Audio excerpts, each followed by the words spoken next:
Bonjour, bienvenue sur Gregot.com. Je suis accompagné de Réré de Défense Kuhn, qui est un de mes anciens élèves et qui est maintenant professeur.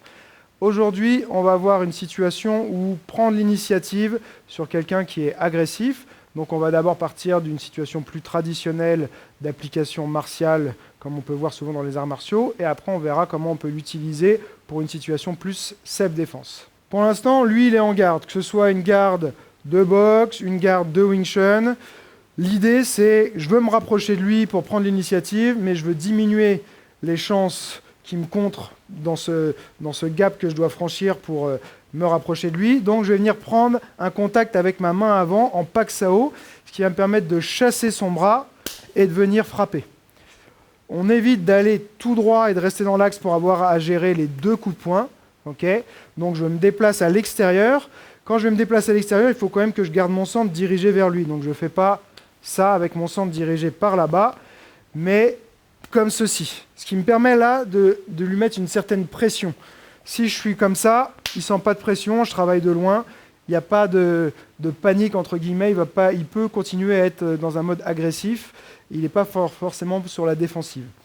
Par contre, si je viens et que je mets une pression ici sur lui, tout de suite, ça va être la panique, il va devoir plus se mettre en mode défensif.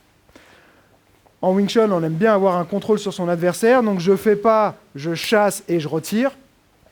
Je vais chasser, garder, et je vais continuer à me déplacer vers son dos à l'extérieur.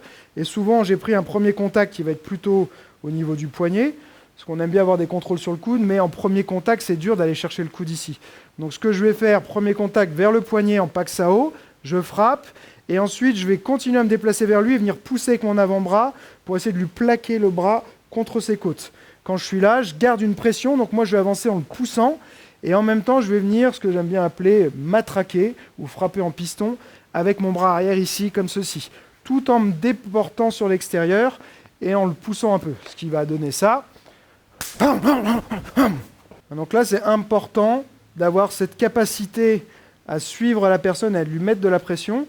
Il va soit reculer parce que lui, il a décidé de reculer parce qu'il sent que c'est un petit peu la panique, ou il va pouvoir aussi parfois reculer parce que moi, je suis en train de le pousser.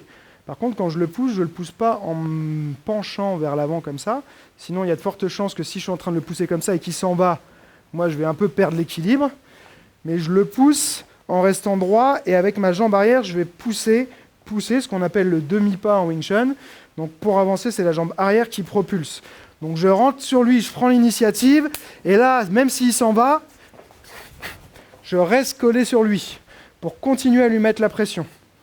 Donc ça, c'est vraiment le départ le plus basique, je travaille en piston. Si maintenant je vois qu'il arrive à se protéger avec une main, avec son épaule, ou qu'il a réussi à relever l'autre main, je vais pouvoir aller travailler sur d'autres zones. Donc j'ai fait mon entrée ici, j'ai mon contrôle, là, c'est fermé, ok ?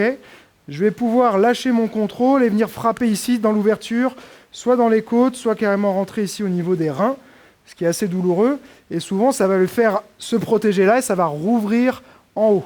Okay, et je vais pouvoir travailler soit avec le même bras, soit avec les deux bras. Donc je rentre, je prends mon contact, boum, je mets ma pression, il se protège. Je lâche ici et je peux reprendre peut-être ensuite en haut. Ou alors, je peux décider carrément de le contourner et de passer dans son dos. Je suis là, boum, il se protège, hop, hop, hop, hop, et je fais le tour. Là, je peux frapper dans les parties, ou simplement décider de m'en aller si on est sur de la self-défense. D'accord ? Encore une fois, dans mon concept, moi, de mon approche de la self-défense, on ne reste pas pour se battre, on veut juste s'en sortir. Mon but, ce n'est pas forcément de mettre KO la personne, parce que ça peut avoir des implications juridiques derrière, c'est de pouvoir s'enfuir. D'accord ? Donc ça peut passer par percuter, frapper l'autre, mais je ne veux pas faire ça trop longtemps, parce que plus je le fais longtemps, plus j'ai de chance aussi de me faire contrer. Plus je pars dans une bagarre, et plus il peut se passer plein de choses. Je peux me faire attraper, amener au sol, tout ça. Donc si je fais une action très brève, d'1 seconde, 2 secondes, je suis là, je rentre là, bam, bam, bam, bam, bam, hop, et je m'en vais, j'ai beaucoup moins de chances de me prendre un coup, de me faire attraper, que ça se passe mal pour moi, que si je m'en vais directement. Donc ça, pour moi, c'est un concept qui est hyper important, qui va un peu, on va dire, à l'opposé de la tendance actuelle où il faut frapper jusqu'à achever son adversaire. Ça marche, ça peut fonctionner, mais si on tombe sur quelqu'un d'expérimenté, ou alors qui a une bonne capacité d'encaissement, ou qu'on s'est foiré sur sa première attaque, qu'elle n'a pas été efficace, la suite, elle peut très bien complètement changer, le scénario, il peut s'inverser et on se fait mettre KO. Donc faire bien attention à ça. Ce qu'il faut aussi, c'est prendre l'habitude d'observer les ouvertures, pas frapper bêtement.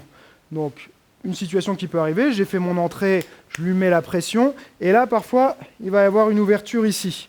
Donc, je vais pouvoir rentrer là, entre les deux bras. Je suis en train de frapper la tête, lui, il pense à protéger sa tête. D'accord ? Là, j'ai toujours mon contrôle, ce soit avec la paume ou avec l'avant-bras. Je vois ici qu'il y a un espace, je vais pouvoir aller frapper dans les côtes. Parfois, s'il s'est protégé en se tournant un peu vers moi, je vais avoir accès au plexus. Et souvent, ça va créer une réaction chez lui où parfois, cette main-là va peut-être se descendre pour protéger et je vais revoir les ouvertures. Faire attention quand on est en situation de self-défense. Frapper avec le poing, ça peut être vite dangereux. Donc, on peut avoir toutes les percussions en tranchant, en paume. Si je veux frapper au visage, je vais plutôt aller en paume. Et si je peux et que je veux frapper avec mes poings, je vais plutôt aller sur les parties molles, donc sur la gorge. Et souvent, ça a un effet, ça sonne très rapidement quand on prend un impact au niveau de la nuque, plus que sur le visage. Et surtout, on évite de se faire mal. Bien sûr, parfois, là, l'autre, il va rentrer sa tête, on n'a pas accès à la nuque. S'il rentre vachement sa tête, peut-être que je vais avoir accès par ici, où je vais créer l'ouverture, et là, je vais avoir la nuque qui sera plus accessible ensuite. Maintenant, on peut voir ça sur une situation un peu plus proche encore de la réalité de la self-défense, où il vient me pousser, et je vais pouvoir donc dévier avec mon Paksao et rentrer dedans. Là, on a quelqu'un qui est beaucoup plus grand que moi, donc je vais parfois peut-être choisir d'aller en bas en premier. Je peux aller soit au parti, soit décider ici de rentrer dans les côtes pour créer cette réaction qui va découvrir le visage ensuite. Donc je suis là, je le vois arriver, bam, je rentre tout de suite. D'accord ? Ou je suis là, boum, les parties. Et après, je vais pouvoir remonter, enchaîner rapidement et m'en aller. Donc il vient vers moi, boum, je peux aussi décider de directement rabaisser pour accéder en premier à sa nuque ou son visage. Je suis là, hop, j'abaisse. Et de là, je peux ensuite faire ce qu'on a vu juste avant, garder la pression, et enchaîner. Donc on voit ça, il vient vers moi. Ça c'est une possibilité. Aller en bas, boum, les côtes. Et remonter ensuite. Quand on remonte, plusieurs possibilités. Je remonte avec le même bras. Ou alors, ici, je vais venir contrôler la nuque pour enchaîner sur un coup de coude, par exemple. D'accord ? C'est-à-dire que ma main va faire le tour, comme un larp sao qu'on a pu voir dans une autre vidéo, qui vient à la nuque cette fois, boum, mettre le coup de coude, si je veux un genou, si je suis très méchant, et je m'en vais ensuite. D'accord ? Je reste pas longtemps.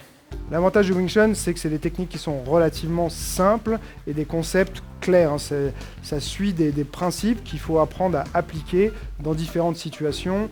On n'est pas sur des choses qui sont complètement alambiquées, à chercher des choses hyper complexes et des mouvements assez linéaires avec une logique de contrôle, de positionnement qui va réduire les possibilités d'attaque de l'autre et surtout essayer aussi d'avoir ce principe de contre simultané, donc pas je bloque, je contre, mais simultanément avoir le blocage et le contre. Je recommande quand même de commencer par l'approche plutôt traditionnelle où on va pas se mettre tout de suite sur une situation complexe, on va dire, de self-défense. Donc prendre le temps d'isoler les différents paramètres, les différents aspects techniques de l'enchaînement ou de la technique et progressivement augmenter la vitesse et rendre la situation de plus en plus difficile avec pas partir de sa garde, partir d'une situation de self-défense. Après, on peut rajouter plein de paramètres. Il va venir me pousser soit avec une main, soit avec l'autre. C'est à moi de réagir du bon côté. On peut faire plein de choses pour rester sur quelque chose qui est simple techniquement, mais c'est la mise en situation qui va être de plus en plus difficile, tout en respectant bien sûr une progression dans la difficulté. On est sur internet, pour moi le seul moyen de savoir si tu as aimé, c'est que tu me le dises, donc pense à cliquer sur j'aime, laisser un commentaire et partager sur les réseaux sociaux. Et comme je dis toujours, celui qui croit savoir n'apprend plus, alors garde l'esprit ouvert.